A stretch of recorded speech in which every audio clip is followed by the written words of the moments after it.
পৃথিবীতে এমন অজস্র বিষয় আছে যেগুলি নিয়ে যে কোনো সময়, যে কোনো স্থানে, যে কোনো পরিস্থিতিতে আলোচনার সূত্রপাত ঘটলে সেই আলোচনা সভায় যোগদানকারীর কখনো অভাব হয় না। বিশেষ করে সেই আলোচনার প্রসঙ্গ যদি কোনো পথের মোড়ে বা চায়ের দোকানের আড্ডায় উত্থাপিত হয়, তাহলে তো কথাই নেই। তার অদ্ভুত সম্মোহনী শক্তির আকর্ষণে চারপাশ থেকে 2-4 জন অনাহুত ব্যক্তি জুটে যায় নিমেষের মধ্যেই।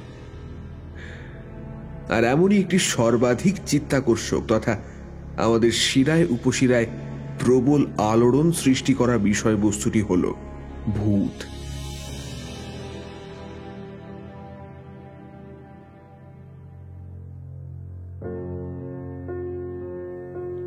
ভূত নিয়ে মানুষের কৌতূহল চিরন্তন। আর আমি যখনকার কথা বলছি, 3 দশক আগের সেই সময় বাংলার শিক্ষিত যুবকদের একাংশ ভূতের অস্তিত্ব নিয়ে পদে পদে বিরোধিতা করলেও অপেক্ষাকৃত দলে ভারী ভূত বিশ্বাসীদের সামনে অধিক স্পর্ধা দেখাতে পারত না। আরেক দল মধ্যপন্থা অবলম্বনকারী ব্যক্তিবর্গ নিজেরা নিরপেক্ষ থেকে উভয় দলকেই কিঞ্চিৎ উস্কানি প্রদান করে বিতর্ক সভায় অনুঘটকের কাজ করত। আর এই তৃতীয় শ্রেণীর মানুষের নিতান্ত অভাব থাকলেও ভিন্ন ভিন্ন বয়সের ভিন্ন ভিন্ন চিন্তাধারার মানুষজনের সমাবেশ স্থল ছিল আমাদের বন্ধু মহল ক্লাব। আমি তখন সদ্য সদ্য উত্তর 24 পরগনার হিঙ্গলগঞ্জের একটি মাধ্যমিক স্তরের বিদ্যালয়ে বিজ্ঞানের শিক্ষক রূপে নিযুক্ত হয়েছি। সুদূর উত্তরবঙ্গে দেশবাড়ির মায়া ত্যাগ করে 2খানা বাক্স প্যাটরা সম্বল করে নতুন অতিথি হিসেবে হাজির হয়েছি ইছামতির তীরে ভেজা মাটির গ্রামে। এখানকার মানুষজন মাত্র মাস 2 পরিচয় আমাকে বড় আপন করে নিয়েছে। পূর্বে ওপার বাংলাকে সাক্ষী রেখে এপারের সবুজে ঘেরা গ্রামে আমার সাদামাটা স্কুল মাস্টারের জীবনটা বেশ ভালোভাবেই কেটে যাচ্ছিল। বিশেষ করে প্রতিদিন সন্ধ্যায় পাড়ার 3 মাথার মোড়ে নাড়ুদার বিখ্যাত চায়ের দোকানের পাশে আমাদের বন্ধু মহল ক্লাবের আড্ডায় আমি কখন যেন স্থায়ী সদস্য পদ পেয়ে গিয়েছিলাম। ক্লাবে আমার সমবয়সী থেকে শুরু করে প্রৌঢ় সেক্রেটারি চক্রবর্তী বাবু পর্যন্ত সকলের কাছেই আমি পরিচিত ছিলাম মাস্টার নামে।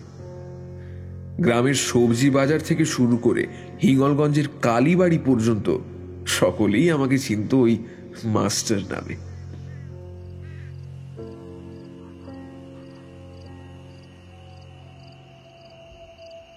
তা সেদিন দিনভর গ্রীষ্মের প্রচন্ড দাবদাহ শেষে বিকেলের আকাশে মেঘেদের ঘন ঘটা উপস্থিত।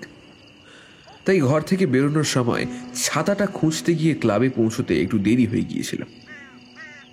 ক্লাবের খোলা দরজা দিয়ে ভেতরে ঢুকতেই চেয়ারে বসা চক্রবর্তী বাবু কিঞ্চিৎ বিরক্তির সুরে আমাকে আচমকা একখানা প্রশ্ন করে বসলেন। কে মাস্টার, তুমিও নিশ্চয়ই ওদেরই দলে? ব্যাপারখানায় প্রথমটা খানিক ভ্যাবা চাকাই খেয়ে গিয়েছিল। তারপর সেখানে ইতিমধ্যে ঠিক কি ঘটে থাকতে পারে সেই বিষয়ে অনুধাবন করবার আপ্রাণ চেষ্টা চালাচ্ছি। হঠাৎ চক্রবর্তী বাবু অভিমানী গলায় আবার বলে উঠলেন, তা হবে না, তুমি তো হলে গিয়ে আবার বিজ্ঞানের শিক্ষক। ঠিক আছে, ভালো কথা, কিন্তু তুমিও একটা কথা ভালো করে জেনে রাখো মাস্টার, ভূত 100% আছে এবং আমি মনে প্রাণে তা বিশ্বাস করি। চক্রবর্তী বাবুর কণ্ঠে প্রবল আত্মপ্রত্যয় ঝলসে উঠল।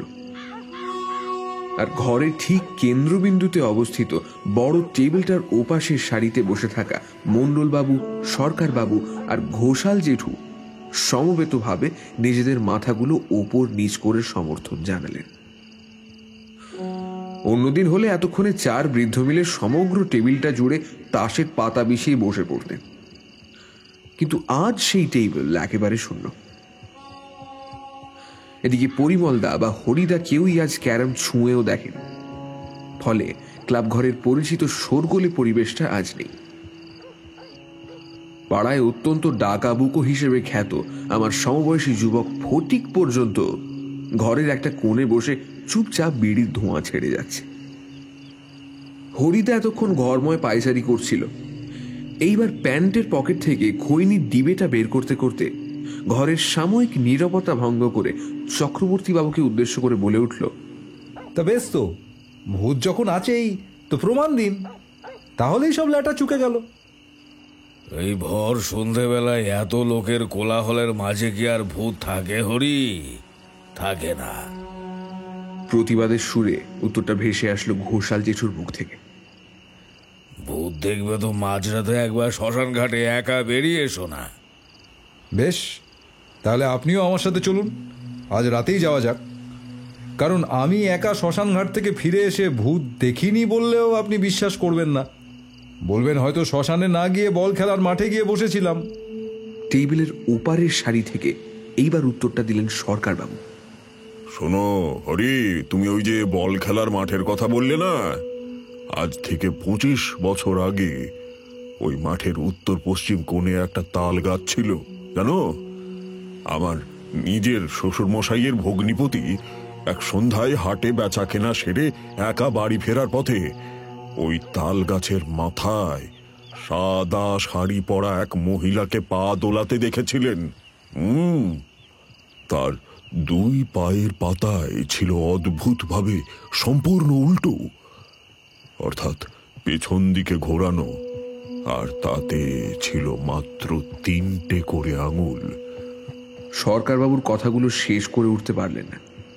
ফটিক ততক্ষণে বিড়ির শেষ ধোঁয়াটুকু বাতাসে মিলিয়ে দিয়েছে, আর সরকারবাবুকে মাঝপথে থামিয়ে দিয়ে সে গম্ভীর গলায় বলে উঠল, তা বলছিলাম কি, আপনার ওই শ্বশুর মশাইয়ের ভগ্নিপতিটির মাথায় গাছ থেকে কোনো তাল পড়েনি তো? না মানে অন্ধকারে তাল গাছের তলায় অতক্ষণ ধরে দাঁড়িয়ে থেকে অত উপরে বসে থাকা ভূতের, মানে থরি পেতনির পায়ের পাতার অবস্থান, তাতে আঙ্গুলের সংখ্যা গোনা, এসব করতে বেশ সময় লেগেছিল নিশ্চয়ই। ততক্ষণে উপরে বসে থাকা পেতনিটি বিরক্ত হয়ে নিচে ভগ্নিপতিকে উদ্দেশ্য করে একটা তাল ছুঁড়ে মারলে খুব একটা আশ্চর্য হতাম না। ফটিকের কথায় হাসি চেপে রাখা মুশকিল হলো।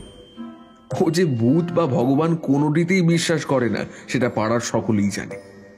রীতিমতো ব্যায়াম করা গড়া পেটা চেহারা ফটিকের। একটা সময় আশপাশের 20টা পাড়া মিলে ফুটবলের সেরা স্ট্রাইকার ছিল ফটিক। ও পাড়ার ছেলেদের সঙ্গে গন্ডগোল বাঁধলে একাই 4 জনকে ধরাশায়ী করার মতো ক্ষমতা রাখে সে। তা সেই ফটিক বিতর্ক সভায় ভূত বিরোধী পক্ষ নেওয়ায় পরিমলদাও বোধহয় একটু বুকে সাহস পেল। সত্যি বলতে বিজ্ঞান নিয়ে পড়াশোনা করা যুক্তিবাদী মনে এইসব ভূত প্রেতে আমারও খুব একটা বিশ্বাস ছিল না। কিন্তু ক্লাবের বয়োজ্যেষ্ঠদের মুখের ওপর সরাসরি বিরোধিতা করাটা ক্লাবের নতুন সদস্য রূপে আমাকে শোভা পায় না। তাই আমি বিতর্কের মাঝে নিরপেক্ষ থাকাই স্থির করলাম। ওদিকে হরিদা আর ফটিককে সঙ্গী হিসেবে পেয়ে পরিমলদা এবার আমতা আমতা করে নিজের বক্তব্য রাখল। আসলে সরকারবাবু, সত্যি বলতে কি, এই ভূত সম্পর্কে আজ অব্দি যেসব ঘটনার কথা শুনেছি তা সবই ওই মাসিমা দিদিমাদের মুখে শোনা কথা। এবং অধিকাংশ ক্ষেত্রেই লক্ষ্য করে দেখবেন ভূত দেখার সৌভাগ্য কিন্তু এই আমার, আপনার বা আমাদের নিজেদের বাড়ির লোকেদের কপালে জোটে না, বরং আমাদের কোনো এক আত্মীয়ের, কোনো এক দুঃসম্পর্কের আত্মীয় বা ওই বন্ধু গোছের কেউ সে ভূত দেখে থাকে। এই যেমন ধরুন আপনার শ্বশুর মশাই তাল গাছে পেতনিটাকে কোনোভাবে যদি নিজের চোখে দেখে থাকতেন তাহলে না হয় বিষয়টা নিয়ে ভেবে দেখতাম, কিন্তু এখানে আবার জুড়ে গেল এক ভগ্নিপতি। সুতরাং এই তাল গাছের গল্পটা বিভিন্ন মানুষের মুখে মুখে ছড়িয়ে পড়তে পড়তে কতটুকু সত্যি অবশিষ্ট আছে তা বোঝা দুষ্কর। তাছাড়া ভাবুন না, ওই তাল গাছটা নিশ্চয়ই হঠাৎ করে একদিনে উড়ে যায়নি। ওখানে সত্যি সত্যি যদি পেতনি বাসা বাঁধে তাহলে পরবর্তীকালে নিশ্চয়ই কেউ পেতনির দর্শন পাবে।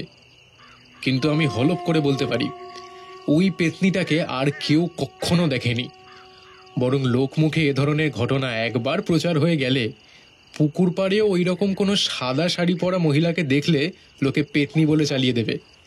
বাংলার বুকে এরকম দৃষ্টান্ত তো অনেক আছে, তাই না? শোনো পরিমল, তুমি কিন্তু একটা ভুল করছো। পুরো বিষয়টাকে এভাবে গড়ে পর্দায় ফেলে বিচার করো না। ভূত ওভাবে যাকে তাকে যখন তখন দেখা দেয় না। সাধারণত তুলা বা ওই জাতীয় দুর্বল রাশির মানুষরাই ভূতের দেখা পেয়ে থাকে।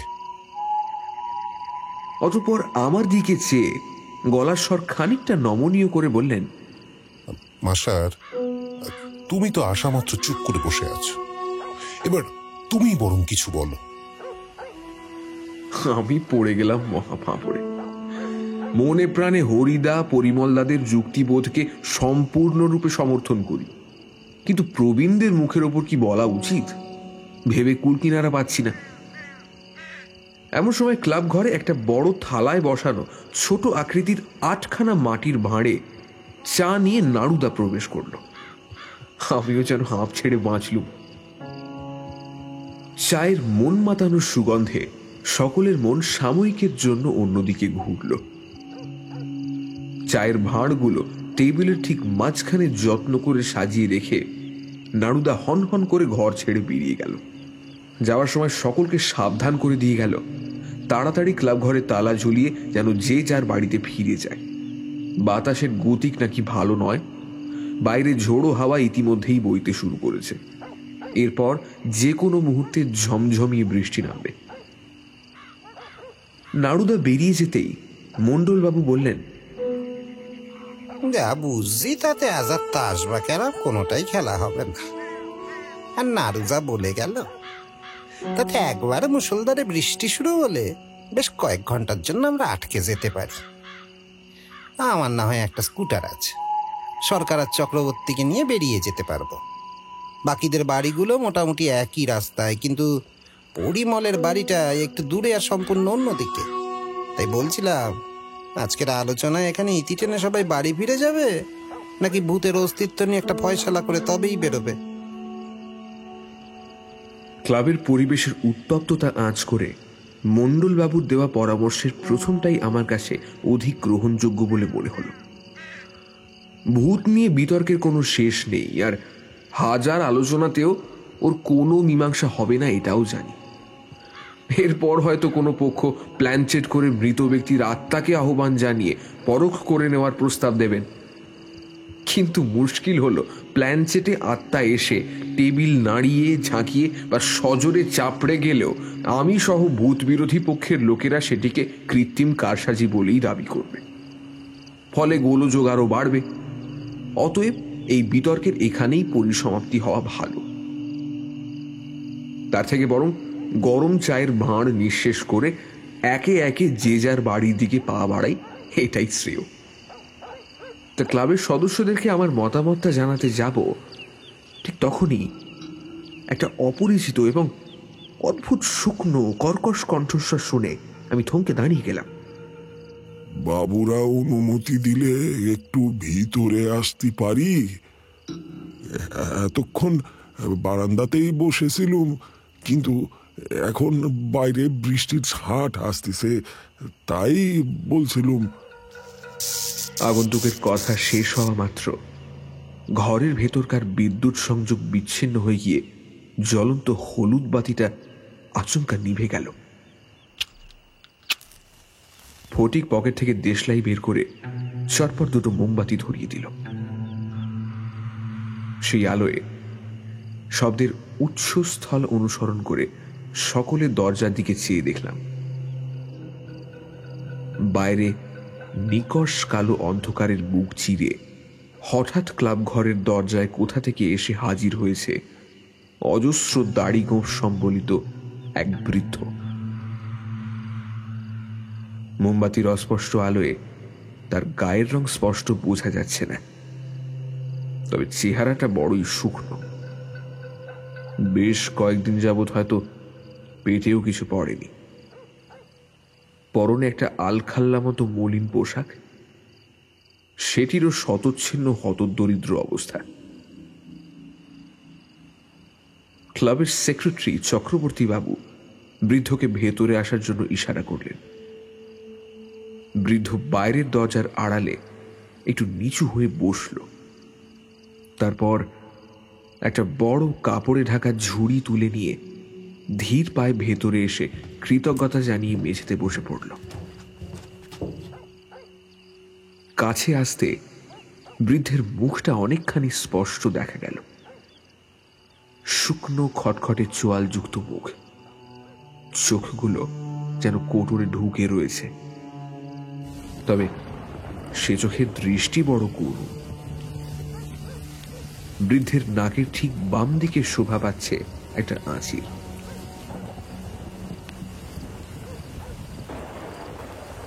ইতিমধ্যে বাইরের হাওয়ার বেগ কমে আসলেও কখন যেন প্রচন্ড বেগে বৃষ্টি শুরু হয়ে গিয়েছে। ক্রমাগত শোনা যাচ্ছে মেঘেদের তুমুল গর্জন। বাইরের ছোট্ট বারান্দা অতিক্রম করে দরজা দিয়ে এবার ক্লাব ঘরের ভেতরেও বৃষ্টির ছাঁট আসতে শুরু করল। বৃদ্ধ একটু আগে ঝুড়িটা নামিয়ে ওই বারান্দাতেই বসেছিল, ফলে ওর পোশাকের পেছন দিকের বেশ খানিকটা অংশ ভিজে গিয়েছে ইতিমধ্যে। আমি দরজাটা ভেতর থেকে বন্ধ করতে গেলাম, তখনই লক্ষ্য করলাম নাড়ুদা দোকানের ঝাঁপ ফেলে চলে গিয়েছে। বাইরে কোথাও জনমানবের চিহ্ন পর্যন্ত নেই। কেমন একটা খটকা লাগলো মনের ভেতর। নাড়ুদা আমাদেরকে চা দিয়ে গিয়েছে বড়জোর 2 মিনিট হলো, আর তাছাড়া আমরাও তো যে যার বাড়ি ফেরার মতলবই করছিলাম। এরই মধ্যে নাড়ুদা দোকান গুটিয়ে চলে গেল। বৃষ্টিটাও যেন আচমকা দ্রুত গতিতে এসে পড়ল না। আর এই বৃদ্ধ এর মধ্যে ঝুড়ি সমেত আমাদের ক্লাবের বারান্দায় এসে কখন যেন নিঃশব্দে বসে পড়েছে। আশ্চর্য, ঘটনাগুলো এতটাই দ্রুততার সঙ্গে ঘটে গেল যে হিসেবটা ঠিক মেলাতে পারছিলাম না। আমরা ক্লাবের ভেতর এতগুলো মানুষ কি এমন আলোচনায় এতটাই মশগুল ছিলাম যে মেঘের গর্জনের সূত্রপাত বা বৃদ্ধের আগমন কিছুই ঠাহর করতে পারলাম না। যাই হোক, এই বিষয়ে আর আগ বাড়িয়ে কিছু বলতে গেলাম না। হয়তো আমার একটু মনের ভুল হচ্ছে, হয়তো নাড়ুদা ক্লাব ঘর ছেড়ে বেরিয়ে গিয়েছে 5 মিনিট বা তারও আগে। আর হতে পারে ওই মাঝের সময়টাতে আমি নিজেই কোনো চিন্তার জগতে তলিয়ে গিয়েছিলাম, যার ফলে সময়ের ব্যবধানটা 2 মিনিট বলে ভ্রম হচ্ছে। ওদিকে চক্রবর্তী বাবু বৃদ্ধকে মেঝেতে বসতে দেখে ইতস্তত করে বলে উঠলেন, আপনি নিচে কেন বসতে গেলেন? ওদিকের ওই টুলটাতে বসলেই তো পারতেন। বৃদ্ধ বিন্দুমাত্র নড়নচড়ন না করে হেসে বলল, আরে না না বাবু, আমি গরিব মানুষ, এখানেই ঠিক আছি, এখানেই ঠিক আছি। সে না হয় হলো, কিন্তু আপনাকে তো এই গ্রামে আগে কখনো দেখিনি। তা কোনো আত্মীয়ের বাড়িতে এসেছিলেন নাকি? আর আপনার ওই ঝুড়িতে কি আছে? আগে আমার বাড়ি অন্য গ্রামে, পাড়ায় পাড়ায় ঘুরে ঘুরে পুতুল বিক্রি করি। আজ আপনাদের গ্রামে এসেছিলাম, এবার ফিরতে হয়ে গেল সন্ধ্যা, আর তার উপরেই তো দেখছেনই কেমন বৃষ্টি, তাই একটু আশ্রয় চাইলুম বাবু। পুতুল? কিসের পুতুল? হরিদার কৌতূহলী প্রশ্নে বৃদ্ধ পাশে রাখা ঝুড়ির ওপর থেকে কাপড়খানা সরিয়ে দিয়ে বলল, সে আপনারা নিজের চোখেই দেখে নিন, আর বাবুরা যদি 2-1 পুতুল কেনেন তো গরিবের বড় উপকারও হয়। আমরা সকলে সবিস্ময়ে তাকিয়ে দেখলাম ঝুড়িতে। সেখানে সব মিলে ওই 1.5 ডজন খানেক পুতুল রয়েছে। তাদের সবগুলোই মানুষের অবয়বে তৈরি, তবে কোনোটিরই উচ্চতা ওই 6 থেকে 7 ইঞ্চির বেশি নয়। স্ত্রী পুরুষ মিলে ভিন্ন ভিন্ন বয়সের এবং চেহারার রকমারি পোশাক পরিহিত পুতুলগুলিকে দেখলে বিস্মিত হতে হয়। কি অপূর্ব শিল্পীর হাতের কাজ! এই ঝাপসা আলোতেও পুতুলগুলিকে যেন জীবন্ত দেখাচ্ছে, যেন এগুলো ঠিক পুতুল নয়, বরং রক্ত মাংসে গড়া মানুষের ক্ষুদ্র সংস্করণ।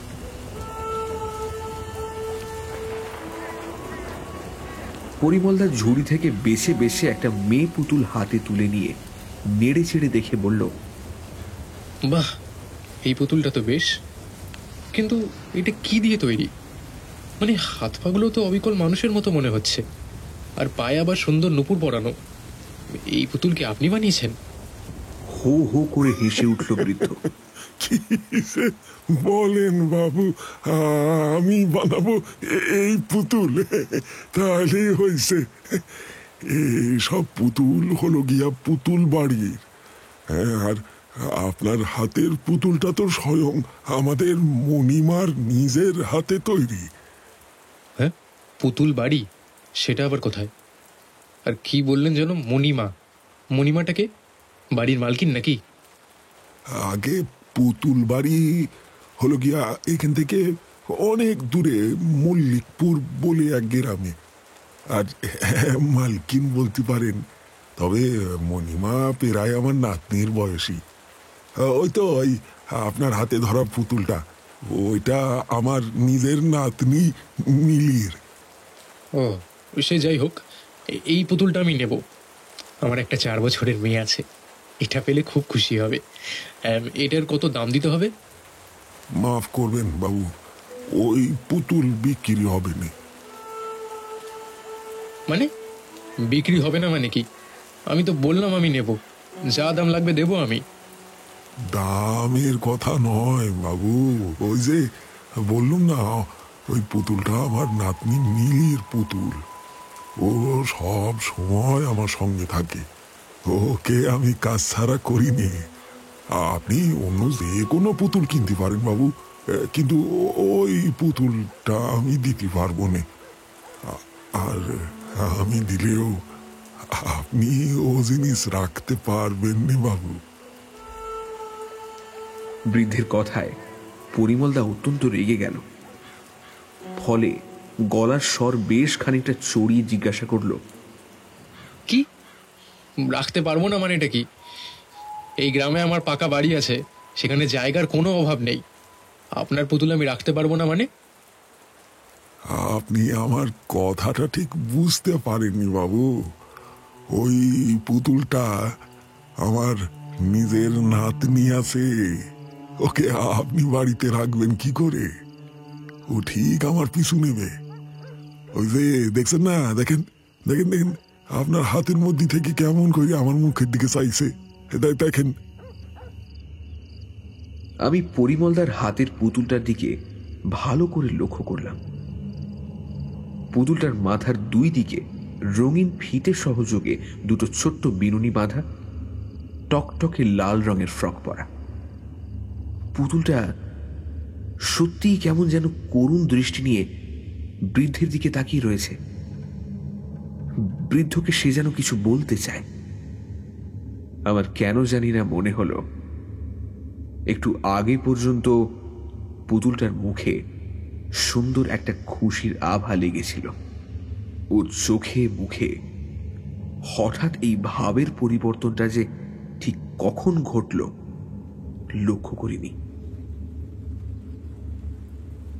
পর মুহূর্তেই চেতনা হলো আমার।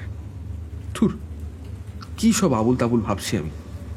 একটা পুতুলের আবার চোখে মুখে ভাবের পরিবর্তন হবে কি করে? পুতুল যেমনটা গড়া হয়েছিল তেমনই তো থাকবে।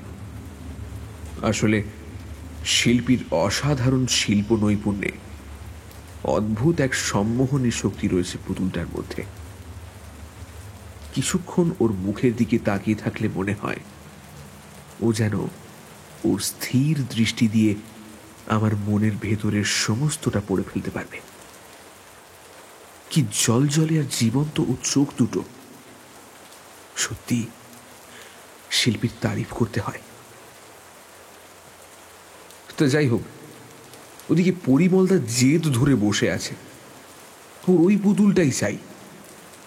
বৃদ্ধের হাজার অনুনয়ও সে কিছুতেই পুতুলটা ফেরত দিল না।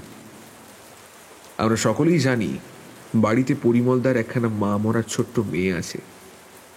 পুতুলটা ওর জন্যই কেনা হচ্ছে দেখে আমরাও কোনো বাধা দিলাম না। এদিকে বৃদ্ধের নাছোড়বান্দা ভাব দেখে মনে হলো ওই পুতুলটা সম্ভবত কোনো বিশেষ উপাদানে তৈরি।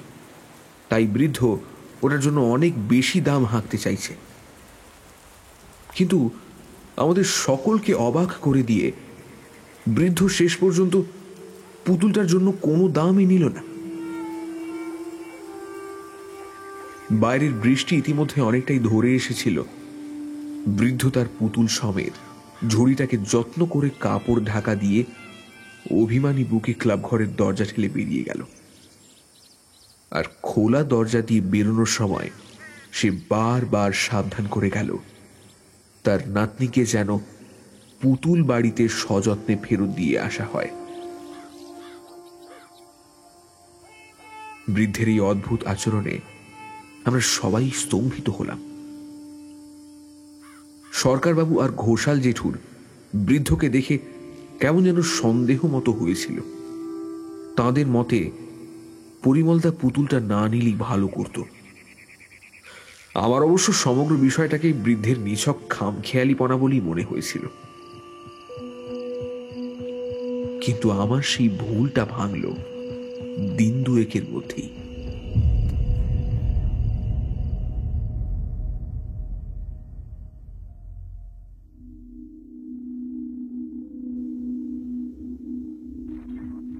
সেদিন বৃদ্ধের প্রস্থানের প্রায় সঙ্গে সঙ্গেই ক্লাবের আলোচনা সভা ভঙ্গ হল।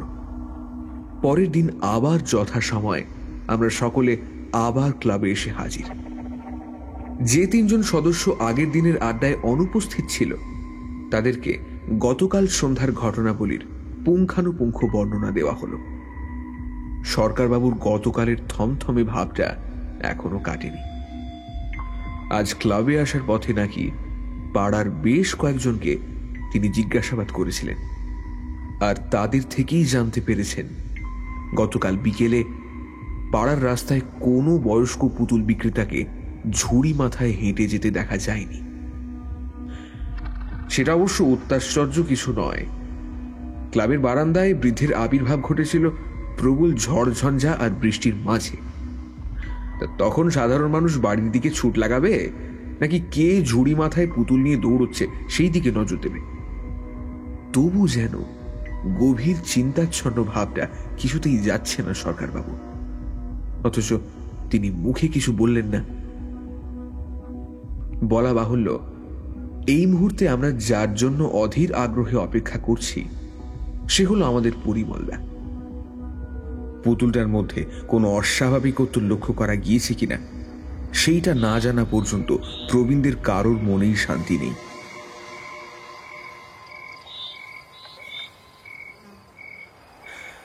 আমিও বেশ নিশ্চিন্ত মনে ফুরফুরে মেজাজে ছিলাম। গতকাল রাতে বাড়ি ফিরে সন্ধ্যার ঘটনাটা পুনরায় মানুষ লোকে পর্যালোচনা করে ওই বৃদ্ধকে কিঞ্চিত মানসিক বিকারগ্রস্ত ছাড়া আমার অন্য কিছুই মনে হয়নি। তবুও পরিমলদার আসার অপেক্ষায় আমিও প্রহর গুনছিলাম। অবশেষে দীর্ঘ অপেক্ষার অবসান ঘটিয়ে সূর্যাস্তের প্রায় ঘণ্টাখানেক পরে পরিমলদা ক্লাবে এসে হাজির হল। তার আগমনে সেক্রেটারি চক্রবর্তী বাবু সহ অন্যান্য বয়োজ্যেষ্ঠরা যেন হাঁপ ছেড়ে বাঁচলেন। ঘোষাল জেঠু তো সকলের সামনেই বলে ফেললেন, উফ, দুশ্চিন্তায় গতকাল রাতে ঠিকমতো ঘুমই হয়নি আমার। প্রত্যুত্তরে সকলকে অবাক করে যুদ্ধক্লান্ত সৈনিকের ন্যায় বিষণ্ণ মুখে একখানা চেয়ার টেনে নিয়ে পরিমলদা ক্ষীণ কণ্ঠে বলল, আর ঘুম তো আমারও ছুটে গেছিল জেঠু। এতক্ষণে লক্ষ্য করলাম পরিমলদা কেমন যেন একটা ঘোরের মধ্যে রয়েছে। সে যে গভীর কোনো চিন্তায় আচ্ছন্ন তার বলার অপেক্ষা রাখে না। সত্যি ঘুম হয়নি পরিমলদার। কেবলমাত্র একদিনের ব্যবধানেই কোনো মানুষের চেহারায় যে এতখানি পরিবর্তন ঘটে যেতে পারে তা আমি নিজের চোখে না দেখলে বিশ্বাস করতাম না। চুলগুলো উস্কো খুস্কো তো বটেই, সেই সঙ্গে প্রবল উৎকণ্ঠায় ওর চোখ দুটো অদ্ভুতভাবে স্থির হয়ে গিয়েছে বলে মনে হলো। আমি জিজ্ঞাসা করলাম, তোমার কি হয়েছে বলো তো পরিমলদা? চেহারার এমন হাল হয়েছে কেন? শরীর টরীর খারাপ নাকি? আরে ওর কিছু হয়নি মাস্টার, মেয়েকে নিয়ে বুড়ো নাতনির সঙ্গে সারাদিন খেলাধুলা করে ক্লান্ত হয়ে পড়েছে। কি পরিমলদা, ভুল বললাম নাকি? স্বভাবসিদ্ধ ভঙ্গিতে রসিকতা করে বলল ফটিক। ফটিকের সরস মন্তব্যেও পরিমলদার মুখখানা আগের মতোই ভাবলেশহীন হয়ে রইল। সে পূর্ববৎ কাঁপা কাঁপা গলায় বলে চলল, কাল বুঝলে, ঝড় বৃষ্টির শেষে বাড়ি ফিরতে বেশ খানিকটা রাত হয়ে গেছিল। মেয়েটা ততক্ষণে ওর দিদার ঘরে ঘুমিয়ে পড়েছে। ফলে পুতুলটাকে আমি শোবার ঘরে নিয়ে টেবিলের ওপর রেখে শুয়ে পড়লাম। সন্ধেবেলা একটানা বৃষ্টি হয়েছিল বলে ঠান্ডা হাওয়া চলছিল, তাই জন্য জানলাটা বন্ধ করে দিয়েছিলাম।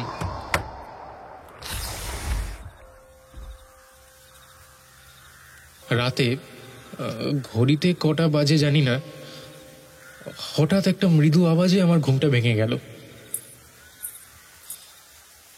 অন্ধকার ঘরে চোখ মেলে তাকিয়ে কিছুই ঠাউর করতে পারলাম না। আচ্ছন্ন ভাবটা কাটিয়ে উঠতে বেশ খানিকটা সময় লাগলো, কিন্তু ততক্ষণে ক্ষীণ শব্দটা একটু একটু করে স্পষ্ট হতে শুরু করেছে। আমি স্পষ্ট শুনতে পেলাম ঘরের গভীর অন্ধকার ছাপিয়ে ভেসে এলো একটা নুপুরের শব্দ। যেন খুব ধীর গতিতে, অতি সাবধানী পায় কেউ ঘর ময় পায়চারি করছে।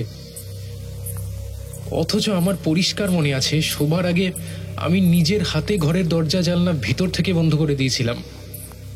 ফলে এই মধ্যরাতে আমার ঘরে নিঃশব্দে কোনো নূপুর পরিহিত স্ত্রী লোকের প্রবেশ প্রায় অসম্ভব। তোমরা তো জানোই, যে কোনো সংকটের মুহূর্তেই স্নায়ুর ওপর কর্তৃত্ব আমার বজায় থাকে। তাই বিন্দু মাত্র বিচলিত না হয়ে মাথা ঠান্ডা রেখে শব্দটা ঘরের ঠিক কোন দিক থেকে আসছে আন্দাজ করার চেষ্টা করলাম। কিন্তু তাতে বিষয়টা আরো ধাঁধিয়ে গেল।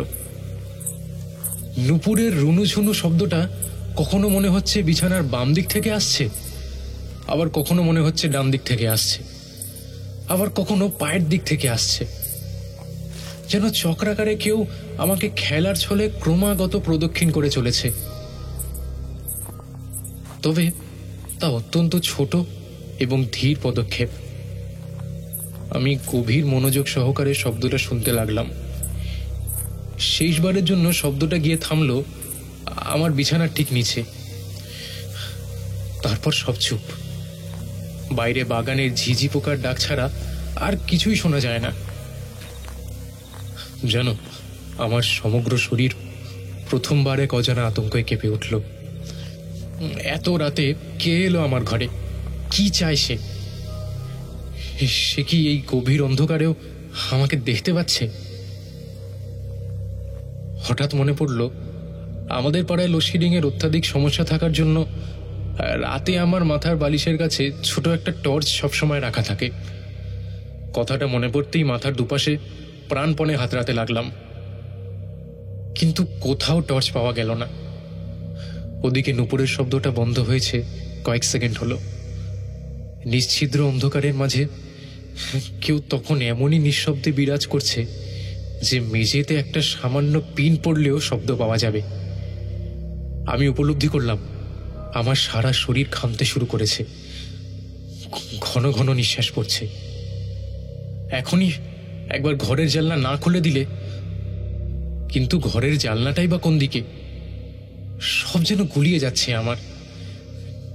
নিজের চিরপরিচিত ঘর নিজের কাছেই অচেনা ঠেকছে। টর্চের সন্ধানে মাথার পেছন দিকে পাগলের মতো হাতড়াতে লাগলাম। কি আশ্চর্য, হঠাৎ হাতটা বিছানার বাইরে অর্ধেকটা ঝুলে পড়ল। এমনটা হওয়ার কথা নয়। হিসেব মতো মাথার পেছনে খাটের 1.5 হাত মতো উঁচু অংশ, আমার হাত দুটো তাতে বাধা পাওয়ার কথা। আমার কি তবে ঘুমের মধ্যে বিছানার অবস্থান পরিবর্তন হয়েছে? কিন্তু তা কিভাবে সম্ভব? আমি যে মানুষ বিছানায় একবার চিত হয়ে শুয়ে পড়লে এক ঘুমে সকাল হয়, সেই আমি রীতিমতো দিশেহারা হয়ে পড়লাম। এটাই বুঝে উঠতে যে আমি এখন বিছানার ঠিক কোন দিকে আছি। প্রচন্ড আতঙ্কে আর উত্তেজনায় ধরপড় করে বিছানায় উঠে বসলাম। খাটের নিচে নুপুরের শব্দটা আরেকটি বারের জন্য বৃত্তাকারে পাক খেয়ে পুনরায় পূর্বের অবস্থানে পৌঁছে স্থির হলো। আমি সমগ্র বিছানা জুড়ে চারিদিক হাতড়ে অবশেষে পায়ের কাছ থেকে টর্চটা আবিষ্কার করলাম। তাড়াহুড়োতে আমার ডান হাতের কবজিটা সজোরে গিয়ে ধাক্কা খেল কাঠের উঁচু মতো অংশে। তার অর্থ দাঁড়ালো এই যে আমি এতক্ষণ বিছানায় পায়ের দিকে মাথা রেখে শুয়েছিলাম। আশ্চর্যের বিষয়, ঘুমের মধ্যে আমার পুরো শরীরটা ওইভাবে চরকির মতো ঘুরে গেল কিভাবে? একটা অদ্ভুত আশঙ্কা তখন এক প্রকার অসারতায় আমার পুরো শরীরটাকে গ্রাস করতে শুরু করেছে। কাঁপা কাঁপা হাতের টর্চটা কোনো রকমে ঝেলে সোজা দ্রুত বেগে তাক করলাম টেবিলের উপরে। দেখলাম পুতুলটা ওখানে নেই। স্বাভাবিক কারণে তখন মনে যে আশঙ্কা উকি মারছিল তা পরক্ষণে দেখতে হলে একবার খাটের তলায় টর্চের আলো ফেলে দেখতে হয়। অথচ বিছানা থেকে মাটিতে পা ফেলার ক্ষমতা আমি তখন হারিয়েছি। তাই বিছানাতেই কোনো রকমে আড়াআড়িভাবে শুয়ে পড়ে শরীরের অনেকটা অংশ একদিকে মেঝের দিকে হেলিয়ে টর্চের আলোটা ফেললাম। আমার মনের যাবতীয় আশঙ্কা প্রায় সত্যি প্রমাণ হলো। খাটের ওপর থেকে ওইভাবেই অর্ধ ঝুলন্ত অবস্থায় দেখলাম পুতুলটা ঠিক আমার মুখের কাছে দাঁড়িয়ে রয়েছে। টর্চের আলোখানা সোজা গিয়ে পড়ছে ওর মুখের ওপর, আর তাতে ওর চোখ দুটো জ্বলজ্বল করছে। আমি বুকের সমস্ত সাহসী একত্রিত করে আস্তে আস্তে বিছানা থেকে নেমে পুতুলটাকে এক হ্যাঁচকা টানে বিছানার তলা থেকে বের করে ঘরের কোণে পড়ে থাকা স্টিলের ট্রাঙ্কের মধ্যে ঢুকিয়ে দিয়ে ডালাটা বন্ধ করে দিলাম। তারপর ঘরের জানলা দুটো খুলে দিয়ে চুপচাপ বিছানায় শুয়ে পড়লাম। বাইরে হালকা চাঁদের আলোয় এতক্ষণে ভয় ভাবটা খানিকটা কেটে গেলেও মনের অস্থিরতাটা পুরোপুরি কাটল না। নুপুর রুনুঝুনু আওয়াজ কিছুতেই যেন বলতে পারছিলাম না। ভোর রাতে বোধহয় চোখটা লেগে এসেছিল। সকালে দুধওয়ালার ডাকে ঘুম ভাঙল।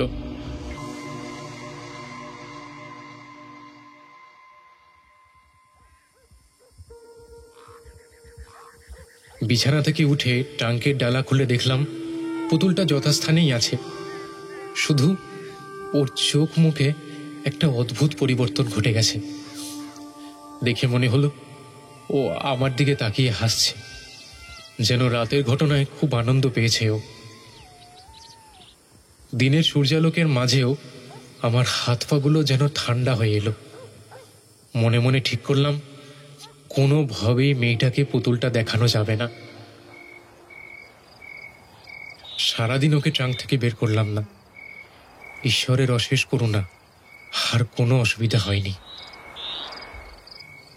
পরিমলদার গল্প শুনে আমরা স্তম্ভিত হয়ে গেলাম। ক্লাবের 4 প্রৌঢ় সদস্যের মুখাবয়ব দেখে মনে হলো তারা মনে মনে ইতিমধ্যেই গায়ত্রী মন্ত্র জপ করতে শুরু করে দিয়েছেন। অন্য কারো মুখে এমন ঘটনা শুনলে আমি এতক্ষণে হেসেই উড়িয়ে দিতাম, কিন্তু পরিমলদা যে কতখানি সাহসী ছেলে তা আমরা ভালো মতোই জানি। তা সেই মানুষটি যখন এতখানি ভয় পেয়েছে তখন ঘটনাটা কিছুটা হলেও সত্যি বটে। কিন্তু এমন অলৌকিক ঘটনা বিশ্বাস করতেও তো কষ্ট হয়। পরিমলদার কথা মেনে নেওয়ার অর্থ হলো আমাকে এটা মেনে নিতে হবে যে মাঝরাতে পুতুলটা টেবিল থেকে ঝাঁপ দিয়ে মাটিতে নেমে নুপুর পায়ে সারা ঘর তোলপাড় করে বেরিয়েছে। এমন অবৈজ্ঞানিক কথা মেনে নিই কি করে? ঘটনাটা ঠিক কি বৈজ্ঞানিক ব্যাখ্যা দেওয়া যায় ভাবছি, হঠাৎ ফটিক একটা মোটামুটি যুক্তিপূর্ণ সম্ভাবনার কথা বলে বসল। তার মতে, আমার কিন্তু মনে হচ্ছে রাতে অন্ধকারে পুতুলটার গায়ে নির্ঘাত কোনো টিকটিকি বা ইঁদুর জাতীয় কিছু একটা ধাক্কা মেরেছিল, আর তখনই সেটা টেবিলের উপর থেকে পড়ে গিয়ে খাটের তলায় ঢুকে যায়। পুতুলের গড়িয়ে পড়ার সাথে সাথে ওর পায়ের নুপুর পরানো থাকায় হালকা শব্দ হয়, আর ওই আওয়াজ শুনেই পরিমলদার ঘুমটা ভেঙে যায়।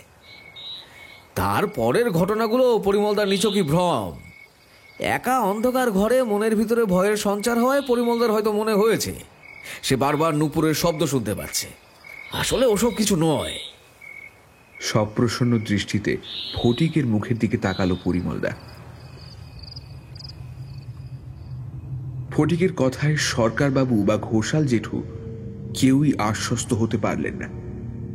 তাদের মতে ওই পুতুলটা কোনো সাধারণ পুতুল নয়, ওর মধ্যে নিশ্চয়ই কোনো অশুভ শক্তির বাস রয়েছে। বৃদ্ধের কথা মতো ওর নাতনিকে অতি সত্বর পুতুল বাড়িতে ফিরিয়ে দেওয়া উচিত, এবং পরিমলদাও এই ব্যাপারে সহমত পোষণ করল। কেবল এক রাত্রির অভিজ্ঞতাতেই তার মনে বিশ্বাস জন্মেছে যে ওই পুতুল ঘরে রাখলে নির্ঘাত কোনো অশুভ কিছু ঘটবে। ফটিকের কোনো যুক্তিই পরিমলদার কর্ণকুহরে প্রবেশ করল না। সে যে পুতুলখানি সঙ্গে করে এনেছে আমরা তখনও তা জানতাম না। প্রবীণরা পুতুলটাকে ফেরত পাঠানোর প্রসঙ্গ উত্থাপন করা মাত্রই কাল বিলম্ব না করে সে পুতুলটাকে পকেট থেকে বের করে ক্লাব ঘরের টেবিলের উপর রাখল। পুতুলটার মধ্যে সত্যি কিছু পরিবর্তন ঘটেছে বলে মনে হলো। গতকাল সন্ধ্যায় ওই বৃদ্ধ পুতুল বিক্রেতাকে বিদায় জানানোর সময়ের সেই বিষণ্ণ ভাবটা আর ওর মধ্যে নেই এখন। পরিবর্তে ওর মুখে ফুটে উঠেছে হালকা একটা খুশির ঝলক। প্রবীণরা কেউ পুতুলটাকে ছুঁয়েও দেখল না। হরিদা মুগ্ধ দৃষ্টিতে পুতুলটাকে হাতে তুলে নিয়ে হাত পাগুলো নেড়ে চেড়ে বলল, কি অপূর্ব হাতের কাজ! দেখো, অবিকল মানুষের মতো হাত পা যেমন খুশি বেঁকিয়ে দেওয়া যাচ্ছে। দাঁড়ানো অবস্থা থেকে বসিয়ে রাখলে দিব্যি বসে থাকছে। তোমরা নিশ্চয়ই আজ রাতেই পুতুল বাড়িতে যাচ্ছ না? আজ আমি একে নিয়ে চললাম, দেখি রাতে কি এমন ভৌতিক কাণ্ড কারখানাও ঘটায়। হরিদার কথায় মণ্ডল বাবুর মেজাজ সপ্তমে চড়ে গেল। তিনি ভীষণ রকম খেপে উঠে বললেন, তোমার মাথা ঠিক আছে হরি? ওই পুতুল নিয়ে তুমি কোথাও যাবে না। আজ রাতে ওকে মায়ের মন্দিরে রেখে দেবো। কাল নয় তুমি আর ফটিক গিয়ে ওকে পুতুল বাড়িতে ফেরত দিয়ে এসো।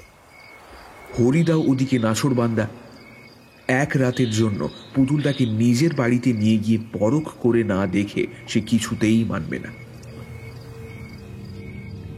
তা হলো তাই। হরিদার মনের জোর দেখে ফটিক আর আমি স্বস্তির নিঃশ্বাস ফেললাম। কেবলমাত্র পরিমলদা ভয় পেয়েছে বলে অন্তত আরেকটা রাত পর্যবেক্ষণে না রেখে পুতুলটাকে রেখে আসার অর্থ হলো প্রাচীন অবৈজ্ঞানিক ভূতত্ত্বের কাছে আমাদের তরুণ শিক্ষিত প্রজন্মের পরাজয় স্বীকার করা। কাজেই এমনটা কিছুতেই হতে দেওয়া যায় না। আমি আর ফটিক হরিদার পক্ষ নিয়ে সকলকে ব্যাপারটা বুঝিয়ে বললাম। অন্যান্য সদস্যরাও ওই দিনের মতন ক্ষান্ত হল। কিন্তু পরদিন হরিদার অভিজ্ঞতার কথা শুনে ক্লাবের সকলের ভিড়মি খাওয়ার জোগাড়। কাল রাতে ঘুমোতে যাওয়ার আগে আমি নিজের হাতে পুতুলটাকে শোয়ার ঘরের বিছানা থেকে দূরে একটা তাকের ওপর বসিয়ে রেখেছিলাম। মাঝরাতে ঘুমের মধ্যে হঠাৎ বুকে প্রচণ্ড একটা চাপ অনুভব করায় আমার ঘুম ভেঙে যায়। ঘরের টিমটিমে হ্যারিকেনের আলোয় আমি দেখতে পেলাম পুতুলটা আমার গলা থেকে মাত্র 3 ইঞ্চি দূরে বুকের ওপর চেপে বসে আছে। একটা প্রচণ্ড ঝটকায় পুতুলটাকে কোনো রকমে মাটিতে আছড়ে ফেলে আমি রাতের অন্ধকারে ঘর ছেড়ে দৌড়ে পালিয়ে সোজা হিঙ্গলগঞ্জ কালীবাড়িতে গিয়ে বসে থাকি। আর ভোরের আলো ফুটলে বাড়ি ফিরে দেখি পুতুল দিব্যি শোবার ঘরের তাকের ওপর পা দুলিয়ে বসে আছে। রাতের ঘটনাটাকে একটা দুঃস্বপ্ন বলে ধরে নিলেও হরিদা আর একদিনও ঝুঁকি নিতে রাজি নয়। তার মনেও এখন বিশ্বাস জন্মেছে বৃদ্ধের নির্দেশ মতো তার নাতনি মিলিকে পুতুল বাড়িতে রেখে না আসলে এভাবে একের পর এক অঘটন ঘটেই চলবে। বলা বাহুল্য, ভূতের পক্ষাবলম্বনকারী প্রবীণদের দল পরিমলদার পরে এবার হরিদার কাছ থেকেও সবুজ সংকেত পেয়ে বেজায় খুশি। সকলে মিলে তৎক্ষণাৎ সিদ্ধান্ত নেওয়া হলো যে পরের দিন আমি আর ফটিক দুজনে মিলে পুতুলটাকে পুতুল বাড়িতে রেখে আসব।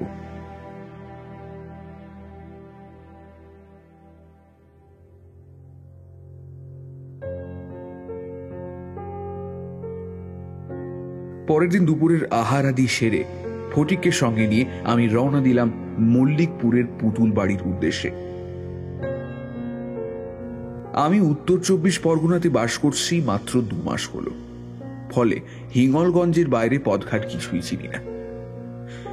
অন্যদিকে ফটিক জন্মসূত্রে এখানকার স্থানীয় মানুষ, তাই কোন পথে গেলে মল্লিকপুরে পৌঁছানো যাবে সেই বিষয়ে যাবতীয় খোঁজ খবর সকাল থেকে সেরে নিয়েছে ও। পুতুলটা সারা রাত ঘোষাল জেঠুর বাড়ির পেছনে অবস্থিত কালী মন্দিরে মায়ের বেদির নিচে রাখা ছিল। যাওয়ার পথে আমি সেটিকে তুলে সযত্নে নিজের জামার বুক পকেটে চালান করা মাত্রই ফটিক হেসে বলল, কে মাস্টার, তৈরি আছো তো? অনেক দূর যেতে হবে কিন্তু, আর যাওয়ার পথে 3টে জায়গায় নদী পেরোতে হবে। ফটিকের কাছে জানতে পারলাম মল্লিকপুর এখান থেকে প্রায় 50 কিলোমিটারের পথ। আমি বললাম, সে হোক গে, দুজনে গল্প করতে করতে দিব্যি পৌঁছে যাব। তাছাড়া আজ তো রোববার, আমার কোনো তাড়া নেই।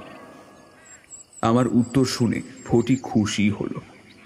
ও বুঝতে পারল ওর মতো পেটানোর শক্ত সমর্থ চেহারা না থাকলেও প্রাণশক্তি আমার ভেতরেও কম কিছু নেই। তবু বোধহয় আমাকে একবার বাজিয়ে দেখবার উদ্দেশ্যে দ্বিতীয়বারের জন্য প্রশ্ন করল সে, মাস্টার, ভয় করছে না তো? বুড়োর নাতনি কিন্তু এখন তোমার বুক পকেটে। দেখো আবার হরিদাকে না পেয়ে তোমার গলা টিপে না ধরে। কেন, ভয় পেলে তো তুমি আছোই, তুমি বাঁচাবে। আর যাই হোক, একটা পুতুলকে ধরাশায়ী করবার মতো ক্ষমতা নিশ্চয়ই তোমার আছে নাকি? হ্যাঁ? ফটিক একবার আর চোখে আমাকে দেখে নিল, তারপর সগর্বে বলল, আজ ওই বুড়োর সাথে একবার দেখা হোক, ওর মজা আমি টের পাওয়াচ্ছি।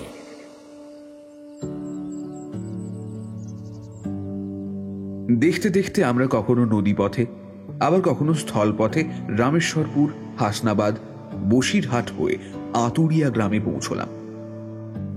দুপুর গড়িয়ে ততক্ষণে বিকেল হয়েছে। আতুরিয়া একটা দোকানে চা খেতে বসে দোকানের কাছ থেকে জানতে পারলাম এখান থেকে সোজা রাস্তাটা চলে গিয়েছে বাঁকড়া গোকুলপুর গ্রাম পঞ্চায়েতের দিকে, আরেকটা পথ ডান দিকে বাঁক নিয়ে চলে গিয়েছে কৈজুড়ি হয়ে মল্লিকপুরে। অর্থাৎ আমাদেরকে ডান দিকের রাস্তাটা নিতে হবে। কিন্তু সমস্যা বাঁধল, শেষের এই 10 কিলোমিটার পথ কিসে চেপে যাব? একই রবিবার, তার উপর বিকেল বেলা। এই সময় লোকজনের যাতায়াত কমে আসায় এই রাস্তায় যানবাহন বড় একটা পাওয়া যায় না। অবশেষে ফটিক বুদ্ধি করে একটা খড়ের গাদা বোঝাই করা গরুর গাড়ির চালককে এক প্যাকেট বিড়ি খুঁজ দিয়ে আমাকে সঙ্গে নিয়ে চেপে বসল। ঠিক হলো গাড়িটি নিজের গন্তব্যস্থল আমুদিয়া যাওয়ার পথে দবিলা পৌঁছানোর একটু আগে আমাদেরকে নামিয়ে দেবে। সেইখান থেকে বাম দিকে হাঁটা পথে আমরা অনায়াসেই মল্লিকপুরে পৌঁছে যাব। আমি গল্পসূত্রে গাড়ি চালককে মল্লিকপুরের পুতুল বাড়ির সম্পর্কে জিজ্ঞাসা করলাম, কিন্তু সে ওই ব্যাপারে কিছুই বলতে পারল না। এমনকি পুতুল বাড়ির নামটা পর্যন্ত কখনো শোনেনি বলল।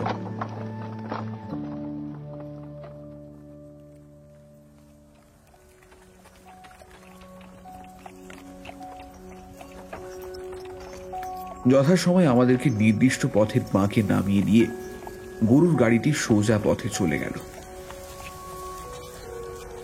আমরা মিনিট 20 পথ পায়ে হেঁটে মল্লিকপুর গ্রামে প্রবেশ করলাম। বড় সুন্দর গ্রামখানা, দিগন্ত বিস্তৃত সবুজ ঘাসের জমি, তার মধ্যে অজস্র মাঝারি থেকে বড় আকৃতির ডোবা। কোথাও বা দীর্ঘ জলাশয়ের ধার ঘেঁষে নারকেল বা তাল গাছ, খেজুর গাছের সারি, কোথাও আবার দিনের ক্লান্তি শেষে সূর্যাস্তের আলো আঁধারি পরিবেশে পাখিদের লম্বা মিছিল করে ঘরে ফেরার অপূর্ব নৈসর্গিক দৃশ্য, সব মিলিয়ে এক কথায় বলা চলে দূষণহীন, কোলাহল মুক্ত এক অদ্ভুত শান্তির জগতে আমরা যেন প্রবেশ করেছি। তবে একটা প্রশ্ন অনেকক্ষণ ধরে মাথায় ঘুরপাক খাচ্ছিল আমার। সেদিনের সেই বৃদ্ধ পুতুল বিক্রেতা কি এই মল্লিকপুরেরই বাসিন্দা? যে পথ অতিক্রম করতে আমাদের 1.5 প্রহরের বেশি সময় লেগে গেল, সেই দীর্ঘ পথ পেরিয়ে বয়স্ক মানুষটি পুতুল বিক্রি করতে গিয়েছিল সেই হিঙ্গলগঞ্জে। সত্যি, জীবিকার তাগিদে মানুষকে কতই না পরিশ্রম করতে হয়। এমনই মনের মধ্যে একাধিক প্রশ্ন উঁকিঝুঁকি দিলেও আমি সেসব নিয়ে আর কোনো কথা তুললাম না। এই মুহূর্তে আমাদের জন্য সব থেকে বেশি গুরুত্বপূর্ণ হলো পুতুল বাড়িতে পৌঁছানো, কারণ সন্ধ্যার অন্ধকার ইতিমধ্যেই ধীরে ধীরে ঘনিয়ে আসতে শুরু করেছে। এখনো পর্যন্ত রাস্তায় যে 2-4 জন মানুষের সাক্ষাৎ পাওয়া গিয়েছে, তারা কেউই পুতুল বাড়ির হদিশ দিতে পারেনি। আমরা যেন অন্ধকারের মধ্যে এক প্রকার উদ্দেশ্যহীনভাবেই চলেছি। আরো একটা ব্যাপার বেশ কিছুক্ষণ যাবৎ ভাবাচ্ছে আমাকে। এখানকার মাটিতে পা ফেলা মাত্র অনুভব করছি আমার বুকের কাছটাতে খুব হালকা একটা বাতাসের স্রোত যেন মৃদুমন্দ বইতে শুরু করেছে। গভীর মনোযোগ সহকারে এই বাতাসের চলন অনুধাবন করলে মনে হয় কেউ যেন আমার বুকের উপর ঘন ঘন নিঃশ্বাস ফেলছে, আর তপ্ত সেই নিঃশ্বাসের ছোঁয়ায় কোনো এক অজ্ঞাত কারণে আমার সারা শরীর জুড়ে ক্রমশ সৃষ্টি হচ্ছে হিমশীতল কাঠিন্য আর অসাড়তা। কি নিঃশ্বাস নিচ্ছে আমার বুকের ওপর? যা আমার বুক পকেটে পুতুলটা ছাড়া তো আর কিছুই নেই। তবে কি?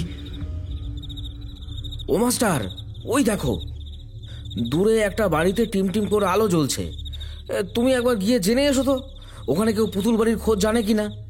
আমি বরং একটা বিড়ি ধরিয়ে নিই। তোমার তো আবার এসব চলে না। অনেকক্ষণ ধরে মাথাটা বেশ ধরেছে। এই বুড়ো নাতনির ঝামেলাটা মিটলে বাঁচি। ধুস। ফটিকের কথা মতো দূরের আলোটাকে লক্ষ্য করে আমি এগিয়ে চললাম।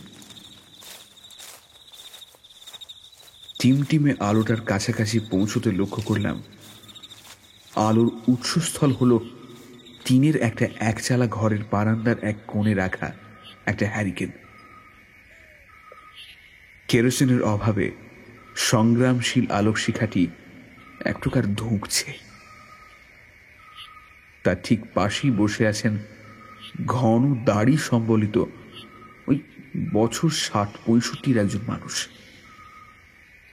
আপাদমস্তক কালো কাপড়ে ঢাকা লোকটি সামনের অন্ধকার রাস্তার দিকে মুখ করে চোখ বন্ধ করে আপন মনে কি সব যেন বিড়বিড় করে চলেছেন। তার পরনের পোশাক দেখে কোনো মুসলমান মৌলবী জাতীয় মানুষ বলে মনে হলো আমার। কিন্তু ধ্যানমগ্ন মানুষটাকে বিব্রত করাটা কি ঠিক হবে? আমার না হয় ভূত ভগবান কোনোটিতেই বিশ্বাস নেই, কিন্তু অন্য কারোর সাধনায় ব্যাঘাত ঘটায় কি করে? কি করব না করব বুঝতে পারছি না।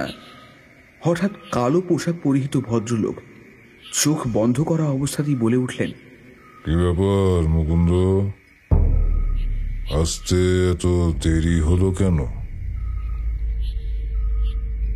মুকুন্দ তো আমার নাম, উনি জানলেন কিভাবে? এই ব্যক্তিকে তো আমার পূর্ব পরিচিত বলে মনে হয় না। তাছাড়া উনি কি আগে থেকে জানতেন যে আমি এখানে আসব? যতদূর লক্ষ্য করেছি, আমি ওনার বাড়ির দাওয়ায় পা রাখা থেকে এখনো পর্যন্ত উনি চোখ পর্যন্ত খোলেননি। তবে উনি আমার উপস্থিতি টের পেলেন কি করে? আমি কোনো উত্তর না দিয়ে স্তম্ভিতের মতন দাঁড়িয়ে রইলাম। ভদ্রলোক বোধ হয় আমার মনের অবস্থা বুঝতে পেরে চোখ মেলে তাকালেন। তারপর ঈষৎ হেসে বললেন, খিঠে নিজের নাম শুনে অবাক হলি নাকি? আমি তো জানতাম তোরা আসবি। আয় আয়, বারান্দায় এসে বস। মানুষটির অলৌকিক ক্ষমতার পরিচয় পেয়ে আর সেই সাথে তার দু চোখের অদ্ভুত সম্মোহনে আমি কেমন সুবোধ বালকের ন্যায় তার নির্দেশ অনুযায়ী যথাস্থানে বসে পড়লাম। কিন্তু মনের খটকাটা দূর করার জন্য একটা প্রশ্ন আমাকে করতেই হতো। কিছু মনে করবেন না, আপনি কি আগে থেকে জানতেন যে আজ আমি আপনার কাছে আসব? জানতাম বই কি, আমি তো তোদের অপেক্ষাতেই বসে আছি। আল্লাহর কাছে কি দুনিয়ার কোনো কিছুই অজানা থাকে রে? মৌলভী কি আমার সঙ্গে হেঁয়ালি করছেন নাকি? তার মানে উনি বলতে চাইছেন আমার পরিচয় উনি আল্লাহর থেকে জানতে পেরেছেন? এমন অত্যাশ্চর্য উত্তর পেয়েও আমি কোনো প্রতিবাদ না করে দ্বিতীয় প্রশ্নটি করলাম। আচ্ছা, আপনি হঠাৎ তোরা আসবি কথাটা বললেন কেন? আমার সঙ্গে তো আর কেউ নেই। কেন রে? ওই যে তোর বন্ধুটি, ওর কারণেই তো তোরা আজ এখানে আমার কাছে আসা। পুনরায় হেঁয়ালির সুরে বললেন তিনি। আমার বিস্ময়ের আর ঘোর কাটল না। মৌলভী ফটিকের বিষয়েও জানে, কি আশ্চর্য! কিন্তু ফটিকের কারণে আমার এখানে আসা, এই কথাটার মানে কি? আমরা দুজন মানুষ একত্রে মল্লিকপুরের স্বেচ্ছায় এসেছি এই মিলিকে ফেরত দিতে, তাহলে উনি এই কথা বলছেন কেন? সব অদৃষ্টের লিখন বাবা, সবই আল্লাহর ইচ্ছে। তোর বন্ধুটিও আল্লাহর ইচ্ছেতেই এসেছে, না হলে তোরা যেখানে যেতে চাইছিস সেই জায়গার সন্ধান কেউ করে না। আবার অবাক হলাম আমি। উনি কি তবে এটাও জানেন যে আমি আর ফটিক এখন পুতুল বাড়ির উদ্দেশ্যে চলেছি? তা কি করে হয়? এই খবর তো সেই হিঙ্গলগঞ্জ থেকে এত তাড়াতাড়ি 5 কান হওয়ার কথা নয়। আর আমাদের ক্লাবের বাইরে এই কথা এখনো কেউ জানে না। তাহলে এই মৌলভী সাহেব এখানে বসে বসে সব জেনে গেলেন কিভাবে? তবে কি সত্যি ওনার কাছে অলৌকিক ক্ষমতা রয়েছে? তা বেশ, তাতে আমাদেরই সুবিধে হবে। পুতুল বাড়ির সন্ধান উনি নিশ্চয়ই বলে দিতে পারবেন। কথাটা মাথায় আসতেই বলে ফেললাম, আপনি যখন জানেনই যে আমরা কোথায় যাচ্ছি, তখন দয়া করে বলে দিন না আমাদেরকে কোন পথে যেতে হবে। আমার কথা শুনে হো হো করে হেসে উঠলেন মৌলভী সাহেব। কোন পথে যাবি সেটা আমার কাছে জানতে চাইছিস কেন? তোর সঙ্গের মেয়েটাকে জিজ্ঞেস কর না, ও তো সব জানে। ওই পথ দেখিয়ে নিয়ে যাবে। কার কথা বলছেন মৌলভী সাহেব? মিলির কথা? কিন্তু ও তো... আমার মাথাটা কেমন যেন করে উঠল। তার মানে সেই তখন থেকে আমার বুকের ভেতর যে উষ্ণ বায়ুস্রোত বয়ে চলেছে, সেটা সত্যি সত্যি মিলির নিঃশ্বাস। অন্ধকার ঘনিয়ে আসতে পুতুল ধীরে ধীরে জীবন্ত হয়ে উঠছে না তো? স্পষ্ট অনুভব করলাম মিলির নিঃশ্বাস যেন ধীরে ধীরে আরো তীব্রতর হয়ে উঠছে। পরিমলদা, হরিদা তাহলে ঠিকই বলেছিল। এ কি তবে কোনো সাধারণ পুতুল নয়? খুকি তো বাড়ি ফেরার আনন্দে লাফাচ্ছে রে। ওকেই বল, ওই তোদের নিয়ে যাবে। আমি ধীরে ধীরে জামার বুক পকেট থেকে মিলিকে বাইরে বের করলাম। ওর মুখের দিকে ভালো করে লক্ষ্য করে বুঝলাম মৌলভী ঠিক কথাই বলছেন। মিলি মুচকি মুচকি হাসছে। ওর দুই গালে সৃষ্টি হয়েছে একটা গোলাপি আভা। চোখ দুটো যেন আনন্দে চকচক করছে। মিলিকে মনে মনে পথ দেখাতে বলে ওকে বাম হাতে মুষ্টিবদ্ধ করে মৌলবীর বাড়ির উঠোন অতিক্রম করে বেরোতে যাচ্ছি, এমন সময় মৌলবী আবার বললেন, কোথাও কোনো বিপদে পড়লেই আল্লাহকে স্মরণ করবি।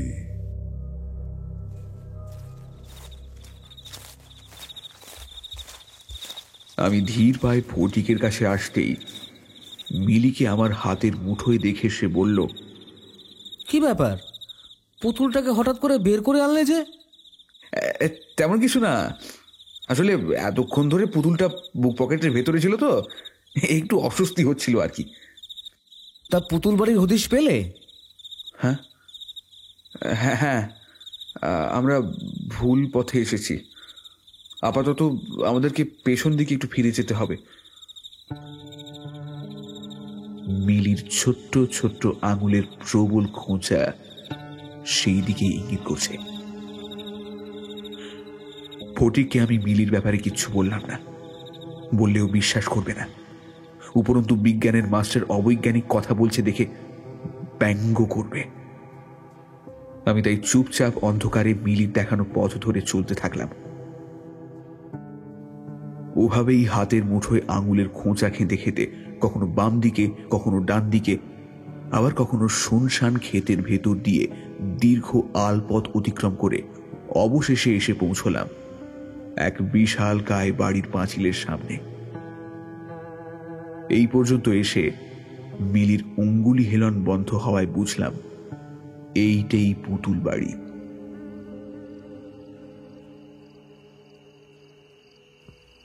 ফটিক বাড়ির চারদিকটা ভালো করে দেখে নিয়ে বলল, মাস্টার, তুমি কি নিশ্চিত যে এটাই পুতুল বাড়ি?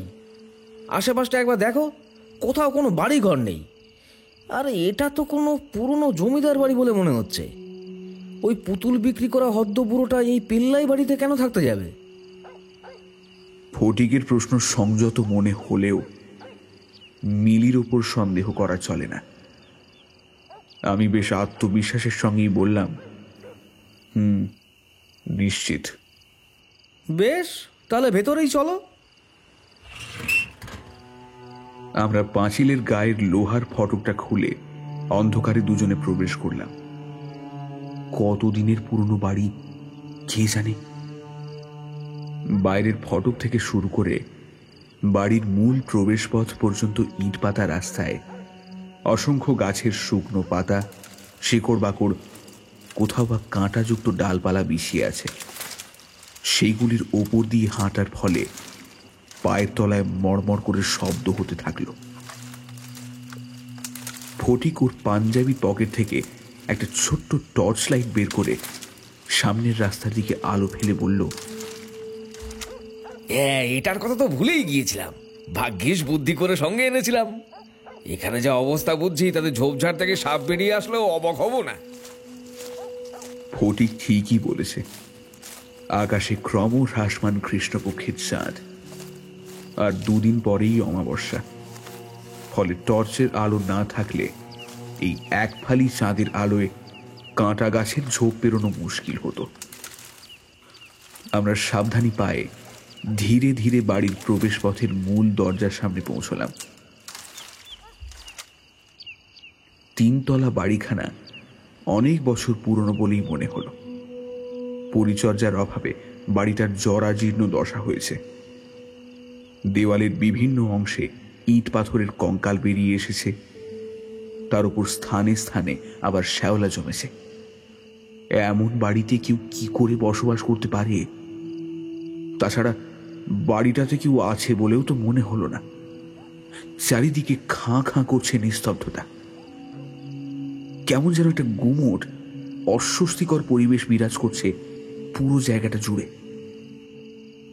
বাতাস যেন ভীষণ রকম ভারী হয়ে এসেছে এখানে। বুকে একটা অদ্ভুত হালকা চাপ অনুভূত হচ্ছে। বাড়ির কোনো তলায়, কোনো ঘরেই আলোর চিহ্ন মাত্র নেই। সীমাহীন অন্ধকার যেন গিলে খেতে আসছে আমাদেরকে।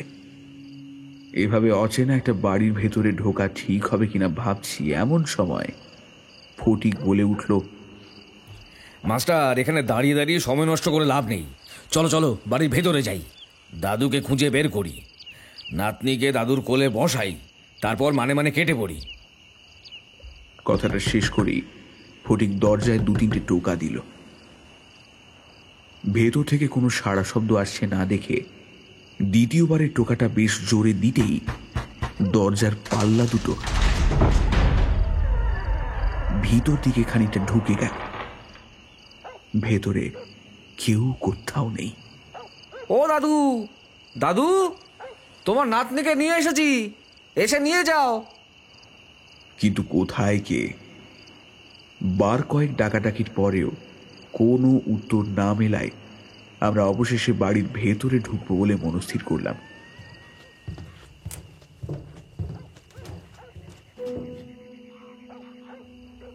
ঘরের ভেতরে এদিক ওদিক টর্চের আলো ফেলে দেখলাম উদ্দেশ্যটা এই যে ওই পুতুল বিক্রেতার ঝুড়িটা খুঁজে পেলেও তারই মধ্যে মিলিকে বসিয়ে রেখে ফিরে যাওয়া যাবে। কিন্তু অনেক তন্ন তন্ন করে খুঁজেও ঝুড়িটা কোথাও পাওয়া গেল না। ঘরে প্রয়োজনীয় আসবাব সবই আছে, তবে দেখলেই বোঝা যায় সেগুলি দীর্ঘকাল যাবৎ অব্যবহৃত। কেউ যেন নিজের সংসারখানা সুন্দর করে সাজিয়ে আচমকাই অন্তর্হিত হয়ে গিয়েছে। দ্বিতীয় ঘরটিতে অপূর্ব নকশা কাটা জমিদারি মেজাজের দামি কাঠের চেয়ার টেবিল রয়েছে কতগুলো, কিন্তু সেগুলিও বহুদিন ধরে ব্যবহার করা হয়নি। একে একে নিচতলার সব কয়টি ঘর আমরা গোল করে ঘুরে পুনরায় প্রথম ঘরটিতে ফিরে এলাম। সদর দরজাটা তখনও খোলা অবস্থায় রয়েছে, আর তার ঠিক সামনে উপর দিকে ক্রমশ উঠে গিয়েছে গোল গোল সিঁড়ি। কি এই ঘরে তো আমরা একটু আগে পর্যন্ত ছিলাম, এখানে হঠাৎ সিঁড়িটা কোত্থেকে আসলো? আমার প্রশ্ন শুনে ফটিকও চমকে উঠল। সে একবার খোলা দরজাটার কাছে গিয়ে ভালো করে দরজার পাল্লাগুলো নেড়ে চেড়ে পরখ করে দূরে বাইরে লোহার ফটকে টর্চের আলো ফেলে এসে উত্তেজনায় হাঁপাতে হাঁপাতে বলল, হ্যাঁ, ঠিকই বলছো মাস্টার, আমরা একটু আগে এখান থেকে বাড়িতে ঢুকেছি, কিন্তু এই সিঁড়ি তো ছিল না। আমার মনে তীব্র আতঙ্ক আর উত্তেজনার সৃষ্টি হলো। কেন জানি না বারবার মনে হতে লাগলো একটা অশুভ কিছু ঘটতে চলেছে আজ। আমি ফটিককে পুতুলটাকে ঘরের মেঝেতে বসিয়ে রেখে বাড়ি ফিরে যাওয়ার কথা বললাম, কিন্তু ও রাজি হলো না। আমি এর শেষ দেখেই ছাড়বো বলে ফটিক হন হন করে সিঁড়ি বেয়ে উপরে উঠে গেল। অগত্যা আমি ওর পিছু নিয়ে দোতলার ঘরগুলোতে গিয়ে পৌঁছলাম। দোতলার ঘরেও সেই একই প্রতিচ্ছবি। আসবাবপত্র আছে, কিন্তু মানুষের চিহ্ন নেই। পুতুলের ঝুড়িটা এখানেও পাওয়া গেল না। মিলি তখনও আমার হাতে ধরা অবস্থায় রয়েছে, ওর মুন্ডুটা বেরিয়ে রয়েছে কেবল। আমার মুঠো করা হাতের আঙুলগুলির ওপর ক্রমাগত নিঃশ্বাস ফেলেই চলেছে। আমরা একে একে ঘরগুলো ঘুরে এসে সিঁড়ি বেয়ে তেতলার ঘরের দিকে পা বাড়ালাম। ফটিক ও টর্চের আলো জেলে আগে আগে চলেছে। কি আশ্চর্য, 3 তলার ঘরগুলো হুবহু এক, সেই একই রকম আকৃতির ঘরে একই জায়গায় একই আসবাবপত্র। দ্বিতীয় ঘরের মতো সেই একই নকশা করা কাঠের চেয়ার টেবিল। যেন আমরা এখনো 1 তলায় বা 2 তলার ঘরেই দাঁড়িয়ে রয়েছি। বিষয়টা দেখলাম ফটিকেরও নজর এড়ায়নি। সে বলে উঠল, মাস্টার চলো তো, বাকি ঘরগুলো একবার দেখে আসি। ফটিকের কথায় সব কয়টি ঘর ঘুরে এসে সবকিছু যেন আরো গুলিয়ে গেল। আমার বুকের ভেতরটা এতক্ষণে কাঁপতে শুরু করেছে, কারণ ঘরগুলি প্রদক্ষিণ করে এসে পুনরায় প্রথম ঘরে পৌঁছানো মাত্র আমার চোখে যে জিনিসটি পড়েছে ফটিক এখনো সেদিকে লক্ষ্য করেনি। আমি ভয়ে আতঙ্কে শিউরে উঠে চিৎকার করে উঠলাম, ও কি? এই ফটিক, ওই দেখো দরজাটা, আমার কথা শুনে পিছন ফিরে দেখল ফটিক। সামনেই বাড়ির খোলা দরজা অতিক্রম করে দূরের পাঁচিল ঘেঁষে লোহার ফটক দেখা যাচ্ছে। এবারে সেও পাগলের মতো চিৎকার করে উঠল, এ কি, এটাই তো সেই একতলার ঘরে দরজা। আমরা তো 3 তলায় রয়েছি, এটাই এখানে কোথা থেকে এলো? আমরা কি 2 তলা থেকে ভুল করে নিচে নেমে এলাম? আমার ততক্ষণে সব তালগোল পাকিয়ে গিয়েছে। তবু সাময়িকের জন্য মাথাটাকে ঠান্ডা রেখে একটু আগে পর্যন্ত ঘটে যাওয়া সব কিছু মনে করবার চেষ্টা করলাম। তারপর বললাম, না না না না না না, আমার পরিষ্কার মনে আছে আমরা 2 তলার ঘর থেকে সিঁড়ি বেয়ে ওপরে উঠেছিলাম, কারণ ওপরে ওঠার পথেই অন্ধকারে হোঁচট খেয়ে আমি ডান পায়ে ব্যথা পেয়েছি। এই পায়ের বুড়ো আঙুলটা এখনো টনটন করছে আমার।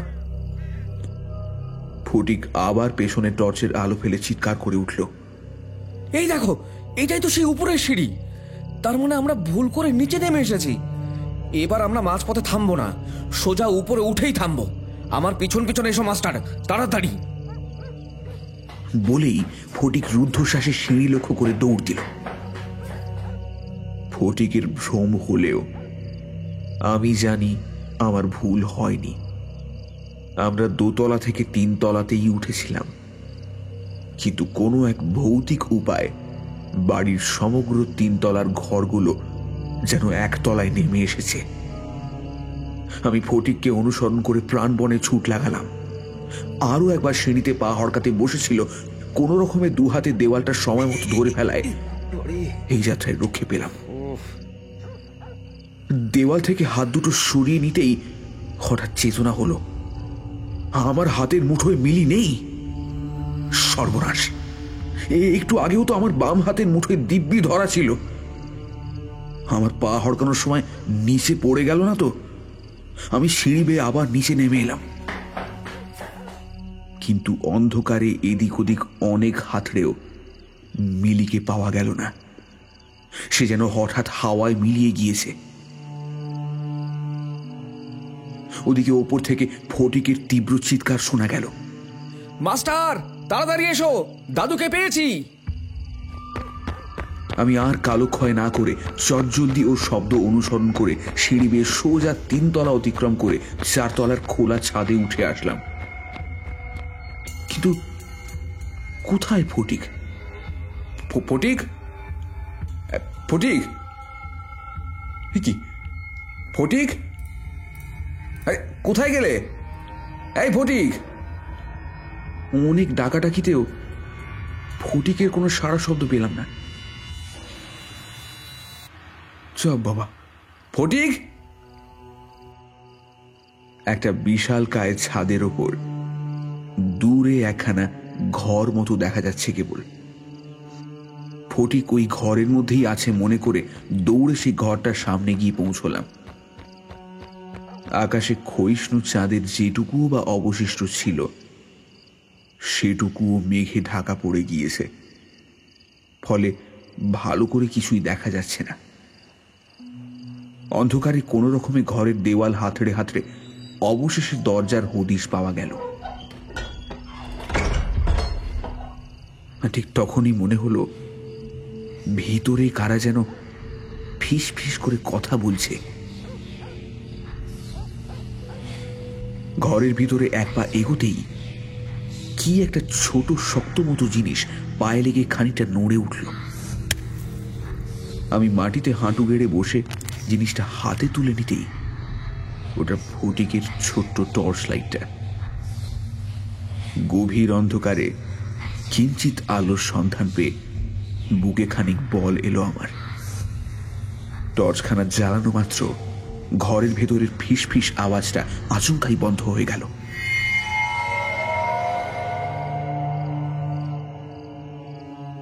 অদ্ভুত এই রহস্যের সমাধান সূত্রের খোঁজে আমি ঘরময় আলো ফেলে দেখলাম, আরে ওই তো পুতুল বিক্রেতার সেই ঝুড়ি ঘরের এক কোণে কাপড় ঢাকা অবস্থায় পড়ে রয়েছে।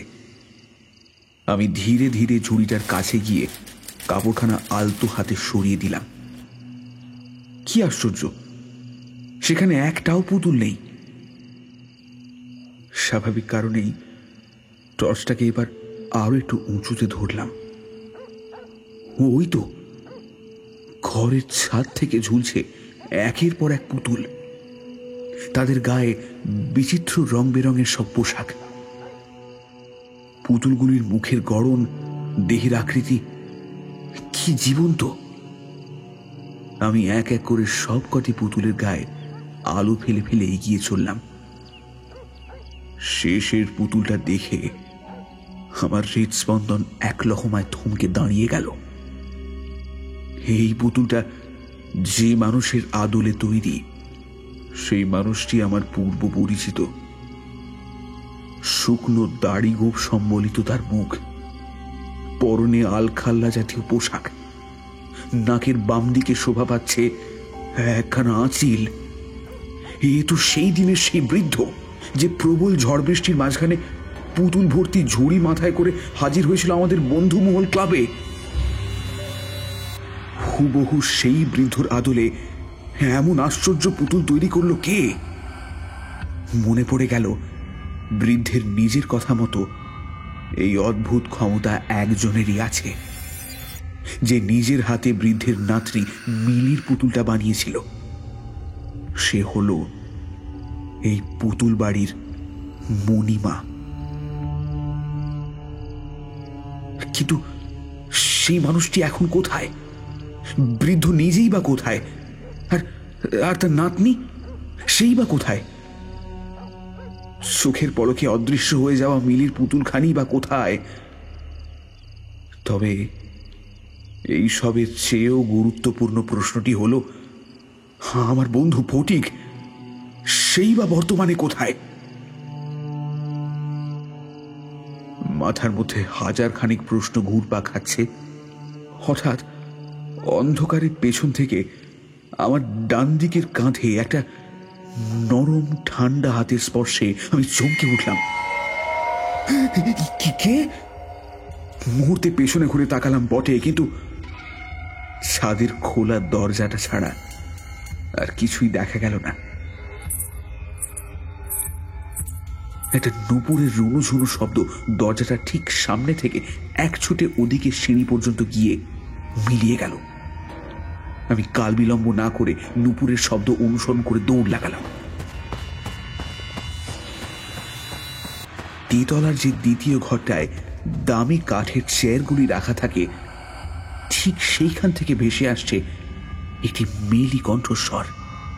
একটি বাচ্চা মেয়ে ভীষণ অভিমানী কণ্ঠে কাকে যেন তীব্র অভিযোগ জানাচ্ছে। তোমাকে কতবার বললাম পরের পুতুলটার জন্য একটা হলুদ রঙের জামা বানিয়ে দিও, আর তুমি কিনা একটা সবুজ কাপড় বানিয়ে দিলে। তুমি একদম কথা শোনো না মনি দিদি। মনি দিদি? এই কি তবে পুতুল বাড়ির মণিমা? আর অভিযোগকারিনী বাচ্চা মেয়েটি কে? মিলি নয় তো? আমি কোন রকমে বুকে সাহস সঞ্চয় করে পা টিপে টিপে দ্বিতীয় ঘরটার দরজার কাছে কি দাঁড়ালাম। অন্ধকারে ভালো করে কিছুই দেখা গেল না। আলোটা ধীরে ধীরে একটু উপরে তুলতেই স্পষ্ট দেখলাম মেয়েটি কাঠের একটা চেয়ারে বসে দু হাতে অত্যন্ত যত্ন সহকারে ছোট ছোট সবুজ রঙের কাপড়ের টুকরো কেটে একটা লম্বা মতো জামা সেলাই করছে। আলোটা এইবার মেয়েটার মুখের উপর ফেলে দেখবো বলে বুকে একটু সাহস সঞ্চয় করছি। হঠাৎ আমার ডান হাতটা একটু কেঁপে উঠে আলোটা গিয়ে পড়লো ওর সামনে রাখা টেবিলটার উপর, আর তাতেই আমার বুকের সমস্ত জল যেন নিমেষে শুকিয়ে কাঠ হয়ে গেল। পুতুল বাড়ির মণিমার হাতে তৈরি সবুজ বস্ত্রটি পরিধানের অপেক্ষায় টেবিলের উপর 6 ইঞ্চির রক্ত মাংসের প্রতিকৃতি নিয়ে দাঁড়িয়ে রয়েছে আমার বন্ধু ফটিক। আমার পা দুটো ক্রমশ নিশ্চল পাথরের মতো মেঝের সাথে যেন জমাট বেঁধে গেল। কাঁপা কাঁপা হাত থেকে টর্চটা আচমকা গিয়ে পড়লো আমার ডান পায়ের পাতার উপর, আর সেই আলোয় স্পষ্ট দেখা গেল লাল রঙের ফ্রক জামা পরে নুপুর পায়ে দেওয়ালের দিকে পিঠ ঠেকিয়ে আমার দিকে মুখ করে দাঁড়িয়ে রয়েছে বিলি।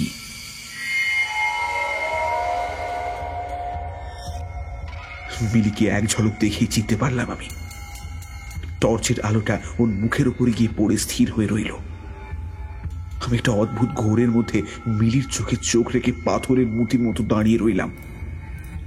মিলি এবার ওর ডান হাতের তর্জনীটা আমার দিকে তুলে বলে উঠল, মনিদি, আমার এই পুতুলটাই চাই। মিলির কথাগুলো শুনে আমার শির দাঁড়াবে একটা ঠান্ডা স্রোত যেন পা পর্যন্ত নেমে গেল। বুকের সমস্ত শক্তিকে একত্রিত করে মেঝের সাথে সিঁধিয়ে যাওয়া বজ্র কঠিন পা দুটোকে কোনো রকমে হ্যাঁচকা টান মেরে পেছনে ঘুরে ছুট লাগালাম নিম্নগামী সিঁড়ি লক্ষ্য করে।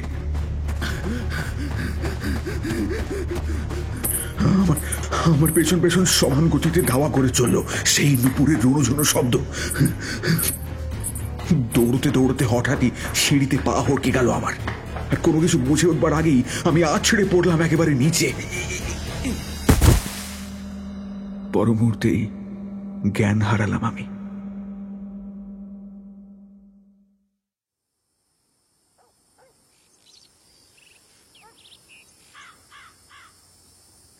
সকালে লোকজনের কোলাহলে জ্ঞান ফিরল আমার।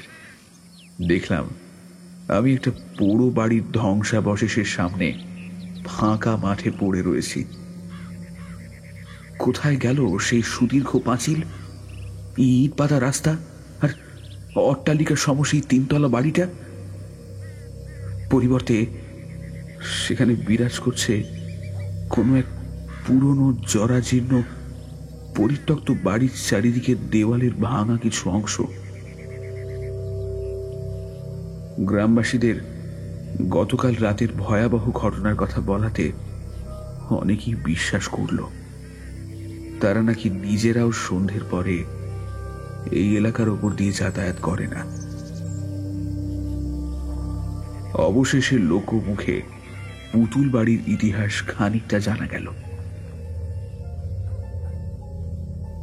প্রাক স্বাধীনতা আমলের কোনো এক জমিদারের শখের বাগান বাড়ি ছিল এটি। জমিদার মশাই বছরে দু একবার স্ত্রী কন্যা সহ এই বাড়িটিতে এসে কিছুদিন কাটিয়ে যেতেন। দেশভাগের সময় ওপার বাংলা থেকে বিতাড়িত কয়েকজন মুসলিম বিধবাকে জমিদার মশাই অনুগ্রহ করে তাঁরই বাগান বাড়িতে আশ্রয় দিয়েছিলেন। মাঝে মধ্যে পরিবার সহ এসে তিনি সেই মহিলাদের খোঁজ খবর নিয়ে যেতেন। কিন্তু গ্রামে কিভাবে যেন প্রচার হয়ে গেল জমিদার নিজের আমোদ প্রমোদের জন্য কয়েকজন বিধবাকে তাঁরই বাগান বাড়িতে এনে তুলেছেন। হিন্দু মুসলমান উভয় জাতের মানুষই এই খবরে তেতে উঠল। চোখের সামনে এই অনাচার বরদাস্ত করা হবে না বলে কোন এক রাতে জনাবেশে গ্রামবাসী এসে সমগ্র বাগান বাড়িতে আগুন লাগিয়ে দিল।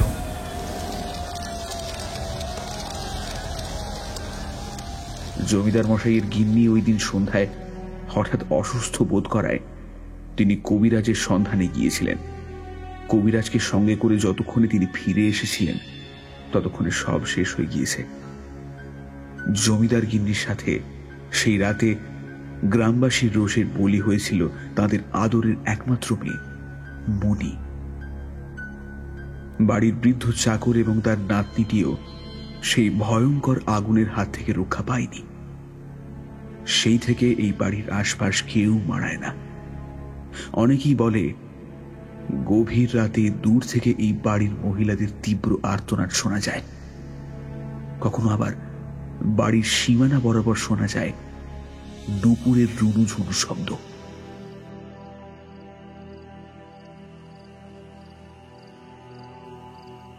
পুতুল বাড়ির ইতিহাসের সঙ্গে গত রাতের ঘটে যাওয়া ঘটনা মেলাতে গিয়ে বুঝলাম মনি সম্ভবত এত বছর ধরে তার প্রতিশোধের পালা চালিয়ে যাচ্ছে। মৌলবী বলেছিলেন ফটিক পুতুল বাড়িতে চলেছে অদৃষ্টের টানে।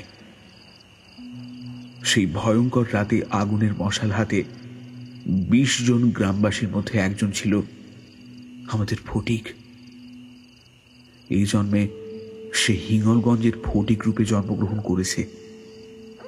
কিন্তু পুতুল বাড়ির বুড়ো চাকরের আত্মা এতদিনে ঠিক তার সন্ধান পেয়ে সেদিনের বৃষ্টি ভেজা সন্ধ্যায় পৌঁছে গিয়েছিল আমাদের ক্লাব ঘরে। হয়তো সেদিন তার ঝুড়িতে রাখা এক একটি পুতুল ছিল দেশভাগের পর জমিদার পরিবারকে হত্যাকারী এক একজন গ্রামবাসী।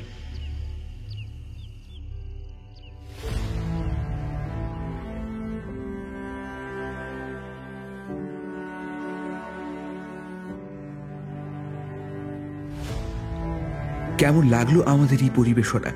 অবশ্যই কমেন্ট করে জানান আপনার মূল্যবান মতামত এবং সাবস্ক্রাইব করে আমাদের পাশে থাকুন। দেখা হবে পরের গল্পে। শুভরাত্রি, ভালো থাকবেন এবং সকলকে ভালো রাখবেন।